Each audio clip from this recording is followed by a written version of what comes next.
turn. What it do, cuckolds? It's your boy the hater up in this mug. And this video is about a topic that I think needs to be addressed.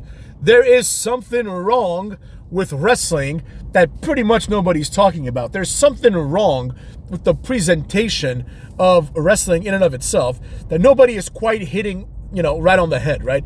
And this is this weird acceptance that we've developed over wrestlers just not wrestling anymore. You know what I mean? It's very, very odd. And this is predicated on another interesting phenomenon that, in my opinion, needs some explanation. The propensity of wrestlers to get injured. Clearly, something is not working out. I'll give you this example. Several, I think, months ago at this point, I made a video seeing how many matches Val Venis wrestled on TV. I think it was either the year 2000 or 2001, right? Which was like one of his prime years.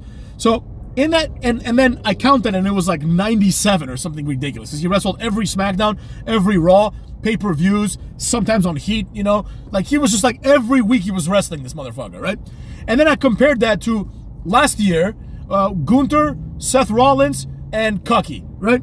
And all three of these assholes combined, combined for like 60 matches. So Val Venis had like 37 matches more than all three of them combined. Now, I made this point and everyone started with the excuses. Oh, they don't want Cucky to get injured. He gets injured anyways. They don't want Seth Rollins to get injured. He gets injured anyways. Oh, Gunther has visa issues. Fuck him. Hire someone that doesn't, motherfucks. Hire someone that can carry the brand. So, the entire problem here is ignoring the visa issues, because that is what it is. Hopefully they can resolve the visa issues and we can all move on. But the reality here is that wrestlers are just getting injured way too frequently. And there's two explanations. It's probably an amalgamation of these two concepts, right? Number one, the matches have become more dangerous, right? People are doing boring ass moves that are dangerous. I'll give you an example. You know what I mean? For instance, Seth Rollins doing a Phoenix Splash is not interesting because there are wrestlers now, like Nathan Frazier and Axiom, that can do better splashes, better moves like that, right? So him doing a Phoenix Splash is unnecessary. He has other moves, right? You can look at, for example, The Rock and Stone Cold. Two guys who have two of the safest finishers of all time, right? The stunner doesn't hurt at all, and the rock bottom barely hurts, right? But they're badass moves. So that's what matters, right? Do badass moves that don't hurt, like the RKO, But nowadays, everybody's just getting injured left and right, and nobody's around.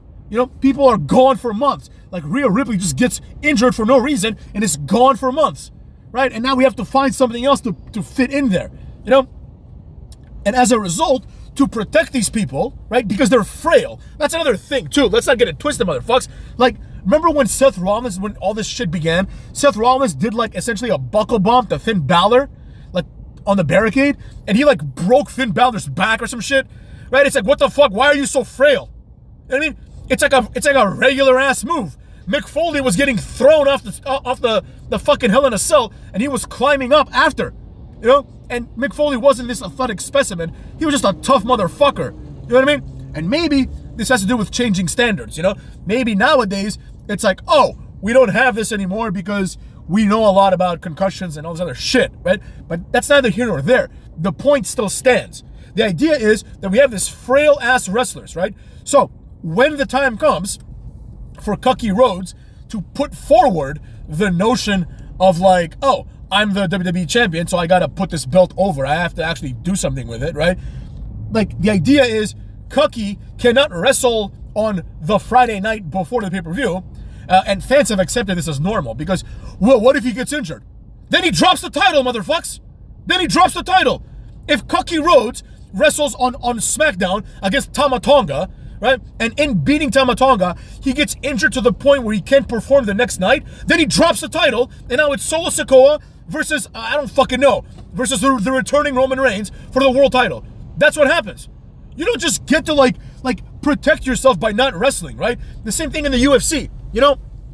I remember when UFC fighters, the standard, I'm not even talking about the early days. The early days, the standard was you fight 3 times in one night. Now it's you fight once or twice a year. You know what I mean? The standards have fallen so much because people are so likely to just call out of work with injuries. And I'm just like, shut the fuck up. You know what I'm saying? Just one of you motherfucks go there and just fucking carry the program. Oh, this person has visa issues. Oh, this person missed his flight.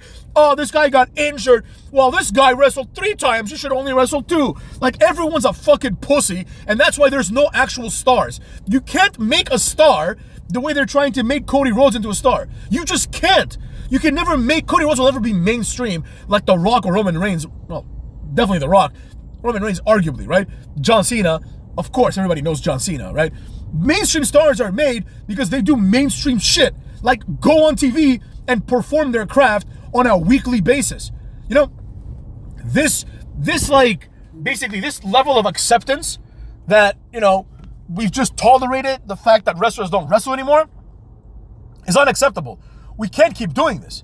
This is not normal. You know, like wrestlers wrestling once every month, like Cody Rhodes has had, like, it's been 4 months. He's had, I think, 5 matches since Mania. 5 matches in 4 months, motherfucks. I don't give a shit about Cody Rhodes. How could I? How could I?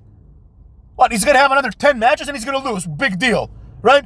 This is why we have all these meaningless matches. It would be much more meaningful, like Sami Zayn's title reign would be much more meaningful if, for example, he dropped it the next night to Baron Corbin or to Apollo Crews or someone that's never had it, right? In this, like, squash match, right? Because then he has a shitty title reign. He still had a shitty title reign, but at least this title reign is used to boost someone up, right? One of my major criticisms of SummerSlam was, like, the fact that in order to get the Intercontinental title from Gunther to Braun Breaker, it had to go through Sami Zayn. Why, right? Why? Sami Zayn didn't have this meaningful run, you know? It was a shit run. It was a horrible run, and I really hope that Sami Zayn gets released. But why didn't you just give it to Chad Gable? You know? Just give it to Chad Gable. If you're going to have a meaningless run, let Chad Gable have a meaningless run. You know? Because if Chad Gable has a meaningless run, let's say he was still the IC champion right now, then it's the IC champion feuding with the Wyatt Six. It's not a jobber. You see what I'm saying? So the idea is the wrestlers like Chad Gable that are there every week, these guys don't get rewarded at all. The people that get rewarded are the people that don't want to do it. Like, oh, Cody Rhodes wrestled with, like, a torn pec. I don't give a fuck. You know, like he did that once, and then people are like, oh, I can't believe Cody Rhodes is doing this and that. And I'm thinking to myself, well, what about the rest of the shit that he's supposed to be doing? You know, I expect him to wrestle like that, if necessary, multiple times. You know, and the idea that, like, oh, you can't compete, therefore we have to push the match. You know, so as a result, we're just not going to make you compete and we're not going to push the match. That's ridiculous. And that should be the same for every sport, right? Every sport, a boxing match. Oh, someone pulled out. Fuck them. Put someone else in. Someone that's willing to fight. That person now gets upgraded to a title contender. You know what I mean? Yeah, that's how you incentivize good behavior. The accident that apparently happened, I finally made it to the scene of the accident. Just a fucking fire truck. There's nothing here. Oh, there's some damage to the little barricade on the highway, so hopefully everyone's okay. Cuckolds. Yeah, so that's right. I make these videos, back to back to back. Cuckolds. But anyways, the whole point I'm trying to make here is that we cannot be, like, so laissez-faire about the fact that wrestlers don't wrestle anymore. And then when they wrestle, we're like, wow, what a great show. We got to see Gunther and Cookie Rhodes, who we don't see, like, we've seen them wrestle like once every 3 weeks, 4 weeks if we're lucky. Fuck you. Fuck you, kiss my ass. How about that instead, cuckold? You know what I mean? How about motherfucking Gunther and motherfucking Cookie Rhodes wrestle every week? Then you tell me how good this pay-per-view was. You tell me how good SummerSlam is, or was, I should say. You tell me how good the show was, assuming that everyone wrestled every week. You tell me it would be completely mid. You'd be like, oh shit, we just saw another, like, Raw main event as the SmackDown main event. That should be a Raw main event. Or a SmackDown main event, not a pay-per-view main event, like Solo Sikoa and Cookie Rhodes. That should be like a throwaway match. On, like, they should have fewer pay-per-views and just have more meaningful shit happen on TV. But what can we do about that? Nothing, cuckwads. The reality is, this is now the new standard of wrestling. And, I mean, don't worry, things are going to change because the SmackDown reviews, the SmackDown viewership is going to go down tremendously. Like, it's going to go up now a little bit, obviously, because Roman Reigns is back and we expect him to be there on SmackDown. But beyond that, like, it's not, with Cody Rhodes as the champion, they're dropping a sub too. And then they're going to go to Netflix where nobody's going to give a flying fuck. Nobody's going to watch that shit on Netflix, right?